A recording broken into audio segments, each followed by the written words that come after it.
Ini adalah kumpulan mobil-mobil yang saat Anda lihat, sekilas pun pasti Anda langsung kenal.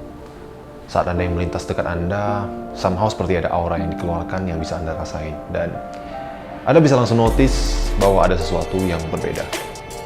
Kali ini, izinkan hamba menuturkan sebuah kisah. Tapi ini bukan kisah yang terpenggal di Selakan Jakarta. Dan tiada pula angan hampa, penuh-peluh, ataupun nestapa. Karena ini adalah sebuah kisah tentang persaingan yang begitu dahsyat dalam sejarah otomotif. Stay tune. Oke, jumpa lagi di channel Cakap Auto. Saya Niko, dan kali ini anak-anak tuner harap minggir dulu sebentar karena orang-orang nggak bakal peduli sama Nissan GT-R kamu yang bisa 0 to 60 dalam 2, sekian detik. I'm here to tell you right now, we don't care. Let me tell you We don't care. Atau Supra 2JZ Twin Turbo kamu yang ngehasilin 800 horsepower dengan blok standar. Karena ya mobil-mobil itu kan nggak punya badge Ferrari atau Lamborghini. Benar, kedua brand ini nampaknya udah menjadi brand yang sangat household sekali kalau cerita soal supercar. Dan saya rasa memang banyak stereotip di masyarakat kalau supercar itu wajib dari dua brand ini. Emang bener sih, mobil-mobil lain seperti Pagani, McLaren, Koenigsegg, Bugatti juga menarik perhatian. Tapi saya yakin kalau orang awam jumpa mobil seperti itu di jalanan, nggak semuanya akan langsung kenal. Akan tapi beda ceritanya kalau kita ngomong soal Ferrari atau Lamborghini. Nggak perlu tahu banyak tentang otomotif, saya yakin banyak yang bisa langsung kenal kalau jumpa mobil-mobil itu di jalanan. Tapi gini, pernah nggak sih kalian kepikiran, gimana caranya automaker seperti Ferrari dan Lamborghini itu bisa menjadi brand mobil yang super populer gitu, yang sebegitu terkenal dan begitu ikonik? Dan sebenarnya gimana sih asal mula brand-brand ini menjadi hingga seperti sekarang ini? Ini entrepreneurs pasti suka banget. Well, buckle up your seat belt dan sediain snack kamu karena gue bakal menuangkan hasil googling selama beberapa hari belakangan ini ke dalam video yang nggak tahu nanti bakal jadi berapa menit. Tapi harusnya nggak sampai 10 menit sih. Ya, enjoy! Bisa dibilang kedua brand ini nggak bisa kita samain sih, karena baik Ferrari maupun Lamborghini, keduanya punya filosofi yang rada berbeda.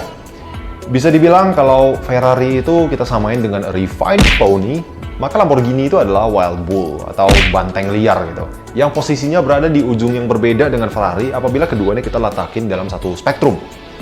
Akan tetapi, semenjak kelahiran automobil Lamborghini di tahun 1963, nampaknya kedua brand ini nggak pernah bisa jauh dari kata persaingan. Yang awal mulanya begini, founder Lamborghini yaitu Ferruccio Lamborghini awalnya adalah seorang industrialis. Beliau adalah seorang pebisnis dan percaya nggak percaya, brand Lamborghini awal mulanya itu bukan sebuah produsen mobil mewah. Cerita entrepreneurship seorang Ferruccio Lamborghini dimulai pada tahun 1948, di mana Ferruccio Lamborghini mendirikan Lamborghini Trattori, di mana ini adalah perusahaan pembuat traktor. More on that later. Sebelum saya lanjut, nampaknya kita coba intip dulu ke sebelah.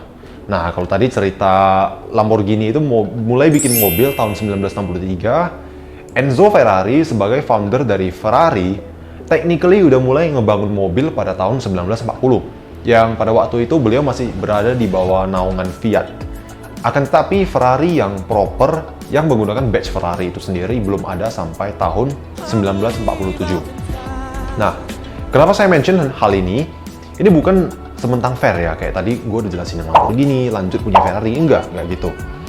Tapi tentu ini artinya bahwa Ferrari itu udah mulai memproduksi mobil sebelum Lamborghini. Dan in fact, semenjak Ferruccio Lamborghini sendiri udah agak sukses, beliau sendiri juga pernah membeli Ferrari. Yang salah satunya adalah Ferrari 250 GT, yang menurut Ferruccio sendiri adalah mobil yang belum sempurna sih, tapi udah sangat bagus sebenarnya. Mengutip wawancara sebuah media ternama dari US dengan Valentino Balboni, seorang test driver Lamborghini, Ferruccio Lamborghini sering menggunakan mobil Ferrari miliknya untuk entertain sih tamu atau klien-klien penting yang datang ke pabriknya untuk menandatangani kontrak. Di mana Balboni mengatakan, quote, "Every time important customers used to come to the tractor company to sign contracts, he would take them to the restaurant while driving the Ferrari." Unquote. Selanjutnya Balboni juga menambahkan bahwa Ferruccio Lamborghini dia orangnya suka untuk make a show, untuk show off. Akan tetapi Lamborghini sendiri bukanlah seorang pengemudi yang handal, yang mengakibatkan seringnya beliau itu membakar habis kopling di Ferrarinya. Terus Setelah 3 atau keempat kalinya Lamborghini melakukan perjalanan ke pabrik Ferrari untuk replacement kopling, beliau akhirnya memutuskan bahwa replacement kopling itu dia mau ngelakuin sendiri dan dilakukan oleh head mekaniknya si Ferruccio Lamborghini. Dan hal inilah yang disebut-sebut sebagai asal mula persaingan antara Ferruccio Lamborghini dan Enzo Ferrari. Singkat cerita, head mekanik seorang Ferruccio Lamborghini menemukan bahwa kopling yang digunakan di mobil Ferrari 250 GT miliknya adalah kopling tipe komersial yang dipakai di mayoritas mobil sport zaman itu. Dan parahnya lagi, kopling ini bahkan sama dengan kopling yang dipakai di beberapa tipe traktor buatan Lamborghini. Kalian bisa bayangin aja, di saat kalian membeli barang mewah, barang mahal, tentu kalian berharap bahwa ini barangnya bener-bener spesial gitu kan, bener-bener mewah.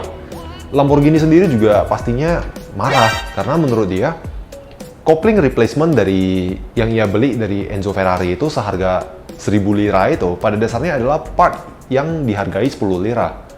Dan sangat tidak pantas sih mobil mewah sekelas Ferrari itu memakai part yang sama dengan yang dipakai di beberapa model traktor Lamborghini. Lamborghini lalu membawa perkara ini ke Enzo Ferrari sendiri, di mana dia berkata kepada Enzo, quote, "You build a beautiful car with my tractor parts." Unquote. Dan tentunya Enzo Ferrari, seorang yang berkebangsaan Italia dengan yang sangat bangga dengan karyanya, pastinya membalas dengan cara yang sangat Italian juga sih. Dimana Enzo berkata kalau Lamborghini hanya seorang pengemudi traktor, dia hanya seorang petani, dan Lamborghini nggak seharusnya komplain kepada Ferrari, karena mobil Ferrari adalah mobil yang terbaik di dunia, itu kata Enzo.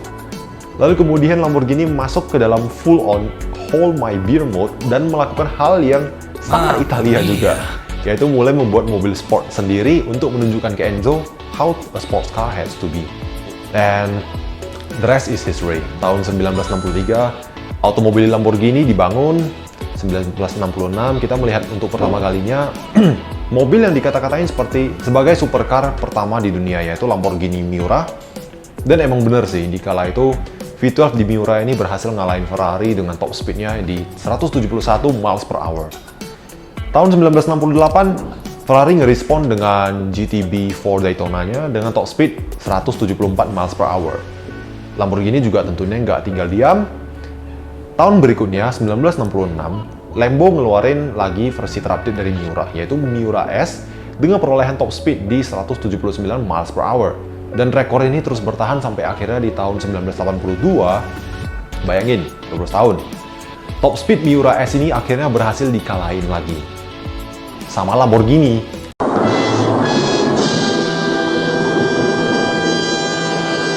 Ya, tahun 1982 ini kita mengenal yang namanya Lamborghini Countach. Salah satu supercar yang paling terkenal dari Lamborghini, dan mungkin backroom poster 80% anak muda laki-laki pada waktu itu. Rekor kali ini juga bertahan cukup lama, meskipun nggak selama rekor Miura S sebelumnya. Rekor ini bertahan selama kurang lebih 5 tahun, hingga di tahun 1987, Ferrari ngerespon dengan mobil yang nggak kalah cantik, yaitu Ferrari F40. Akan tapi sih, persaingan top speed antara Ferrari dan Lamborghini ini nampaknya cuma sampai di situ sih, karena kelahiran Ferrari F40 itu juga nggak memecahin rekor top speed seperti mobil-mobil karya mereka sebelumnya. Karena practically di tahun itu rekor top speed udah diambil sama Roof CTR. Persaingan ini kembali berlanjut dan saya rasa persaingan antara kedua orang ini masih menjadi kisah comeback yang paling epic sih di dunia permobilan, dan kedua orang ini juga meninggalkan legacy yang saya rasa sangat penting di dunia otomotif. Mulai dari Ferrari dengan inspirasi teknologi F1 yang mereka bawa ke mobil production, terus Lamborghini juga menyematkan sistem all-wheel drive di mobil-mobil sports dan penggunaan karbon yang cukup ekstrim seperti yang kita lihat di Sesto Elemento, dan masih banyak lagi sih teknologi dan inovasi lain yang akhirnya banyak dicontoh oleh merek-merek lain. Jadi ya, itu dia tadi kisah salah satu persaingan paling ikonik di dunia otomotif. Tanpa adanya kedua bapak ini, mungkin ada banyak hal di dunia otomotif yang sekarang nggak bakal terjadi. Dan salah satunya mungkin kalian tahu lah kalau Horacio Pagani, foundernya Pagani adalah mantan staffnya Lamborghini. Bayangin aja kalau dulu Enzo Ferrari nggak ngejawabin Lamborghini secara arogan gitu ya kan. Mungkin sekarang kita nggak bakal kenal yang namanya Pagani Zonda, atau mungkin teknologi pedal shift gitu ya, dan sebagainya lah. Jadi itulah salah satu persaingan paling ikonik di dunia otomotif yang berawal dari sebuah kopling seharga 10 lira. Jadi begitulah ya, saya rasa untuk video kali ini. Tadi saya janji harusnya nggak sampai 10 menit, tapi kayaknya lebih dari 10 menit juga sih. Saya rasa itu aja dari saya di video kali ini, dan saya harap kalian suka dengan konten-konten begini. Dan apabila kalian suka, ya jangan lupa buat like and share ke teman-teman kalian. Dan kalau kalian belum subscribe, well, itu subscribe adalah hal yang sangat mudah dilakuin dan gratis, tapi itu sangat berarti bagi saya. So, kalau belum subscribe, subscribe dulu deh buruan. Ya, kalian bisa cek di halaman depan, tombol subscribe, atau bisa tekan aja watermark di sini. Dan saya rasa itu aja sih. Ya, gue Niko, sampai jumpa di episode selanjutnya.